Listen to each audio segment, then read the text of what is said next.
ঠিক তার বিপরীত, নিজেকে ছাড়া কিচ্ছু ভাবতে পারে না এই ছেলে। আমি কি অন্যায় করেছি? আমি রাস্তা থেকে একটা ছেলেকে আইনা সিনেমাতে ইন্ট্রোডিউস করা দিয়েছি, তারপরে সুপারস্টার বানিয়েছি। এই শাকিব খানকে রাস্তা থেকে তুলে নিয়ে এসেছে, এফডিসি তে নিয়ে এসেছে এফআই মানিক, রাস্তা থেকে কুড়িয়ে নিয়ে এসেছে। শাকিব খানের কি জন্মটা এভাবেই ছিল নাকি রাস্তা থেকে তুলে নিয়ে আসবে আপনারা? এই বেটা জি কি রে, তুই সিনেমার হিরো হবি? হ্যালো এভরিওয়ান, আসসালামু আলাইকুম। আশা করি সবাই ভালো আছেন, সুস্থ আছেন। আজকে ইন্টারেস্টিং ভিডিও হতে যাচ্ছে, আপনারা বেশি করে শেয়ার করবেন, কারণ একটা সময় আমি যাকে বলি মাস্টার মেকার পরিচালক এফআই মানিক, আরো এভরিথিং পরিচালক আছে, আমি মাস্টার মেকার বলি। এই যে আমাদের এফআই মানিক স্যার শাকিব খানকে নিয়ে এই ধরনের মন্তব্য করে যাচ্ছে, মানে এটা আসলে খুবই দুঃখজনক এবং কষ্ট লাগার মতো বিষয়। এই 5টা ছবি যদি ডিপজল প্রডিউস না করতো তাহলে শাকিব খানের জন্ম হইতো না, অনেক আগেই চলে যায়।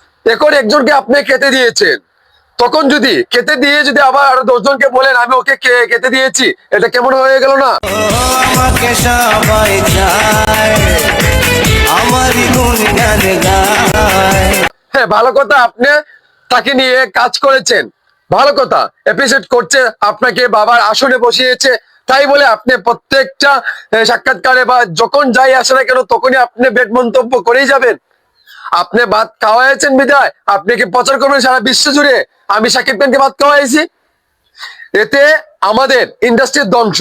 ধ্বংস কেন হচ্ছে? শাকিব খানের তো এটা দোষ না, দোষ হচ্ছে আপনাদের।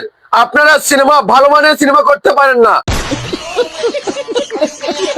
আপনারা আগে যে সিনেমাগুলো করতেন সেগুলো সময়ের ব্যবধানে চেঞ্জ হয়েছে, পাল্টিয়েছে।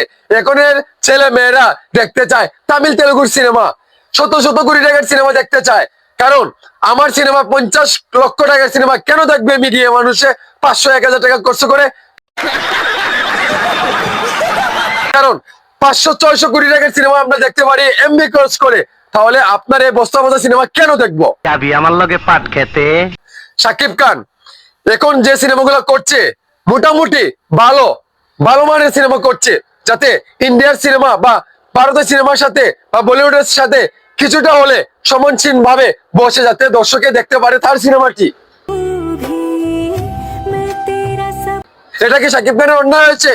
শাকিব খান আপনাকে নিয়ে এখন কাজ করবে না, কারণ আপনি আর সেই রকমই কাজ করতে পারবেন না। আপনার বয়স হয়েছে, আপনি এখন বসে থাকার কথা, ঘরে বসে থাকার কথা। আপনাকে দিয়ে এখন সিনেমা হবে না। What nonsense! তুমি তো এই যে শাকিব খানকে নিয়ে আপনি এত নেগেটিভ ধরনের কথাবার্তা বলবেন, মান্না ভাই থাকলে ইন্ডাস্ট্রির এই অবস্থা হতো না। মান্না জীবিত থাকলে ইন্ডাস্ট্রি এই জায়গায় হতো না।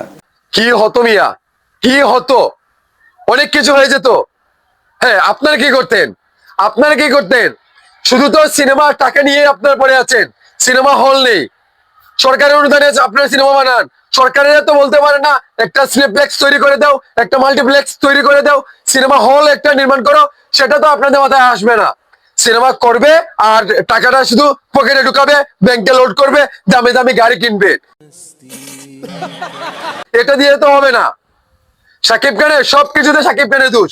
শাকিব, আপনি অসুস্থ ছিলেন, শাকিব খানে আপনাকে অনেকবার ফোন দিয়েছে, অনেকবার কথা বলেছে, এভরিথিং, বা কথাই নাই বলে আপনাকে শুধু ফোনই দিতে হবে? তার কি কাজ কাম নাই? তার কি কাজ কাম নাই? আপনার সাথে কি আপনি তাকে সিনেমা নিয়ে বানিয়েছেন বিধায় আপনার ভরণ পোষণ সে নিবে নাকি? আপনি এমনিতে করেছেন, সে পরিশ্রম করেছে, সে আপনাকে দিয়েছে, আপনি তাকে দিয়েছেন। তো এটা নিয়ে এত চুলকানি অ্যালার্জি কেন আপনাদের? শাকিব খানকে নিয়ে এত চুলকানি অ্যালার্জি আপনাদের কেন? হয় কে রান করিয়েছে? মান্না ভাই যখন 2008 সালে মারা যায়, হ্যাঁ 2008 সালে যখন মারা যায়, তখন ইন্ডাস্ট্রি হাল তো কে ধরেছিল? শাকিব খানই ধরেছিল। বছরে 10 থেকে 20টি 22টি 25টি সিনেমা পর্যন্ত মুক্তি দিয়েছে এই শাকিব খান। কিন্তু আগের সময়টা এখন পাল্টাতে হবে, কারণ আগে ছিল আমাদের 50 লাখ টাকার সিনেমা 40 লাখ টাকা দিয়ে সিনেমা নির্মাণ করা যেত। আর এখন শাকিব খান যে কয়টা হাতে বেছে বেছে কাজ করছে, তারা মানে বিগ বাজারের করছে, যাতে হিন্দি ফিল্মের সাথে একটু কম্পেয়ার করতে পারে, কিছুটাই হলে যাতে কম্পেয়ার, তার দর্শক সেখানে বসে যেতে দেখতে পারে এই সিনেমাগুলা। বাংলাদেশে আরো হিরো আছে, তাদেরকে গেলে আপনারা কাজ করেন না কেন? আপনারা অনেকেই পরিচালক হিসাব বলেন শাকিব খানকে তৈরি করেছে আমি, শাকিব খান আমার ঘরের জন্ম নিয়েছে, এই করেছে সেই করেছে। তাহলে এগুলা বাদ দিয়ে দেন, আমাদের মেগাস্টার শাকিব খানকে বাদ দিয়ে আরো একটা শাকিব খান করে দেখান না কেন? আপনাদের হেডাম নেই? আরো একটা শাকিব খান করে দেখান না কেন? শাকিব খান আরো একটা করে দেখাও, তাহলে বুঝবো না করতে পেরেছো। সব পরিচালক আইসে বলে সাকিব খানের জন্ম আমার হাতে, সাকিব খান আমার ঘর থেকে জন্ম নিয়েছে, আমার ঘরে খেয়েছে, আমি ডান্স শিখিয়েছি। সবকিছু যদি তোমরাই করে থাকো, আপনারা যদি এত মাস্টার মেকার হয়ে থাকো, তাহলে আপনারা আরো একটা সাকিব খান তৈরি করো না কেন মিয়া? ফালতু কথাবার্তা বলো।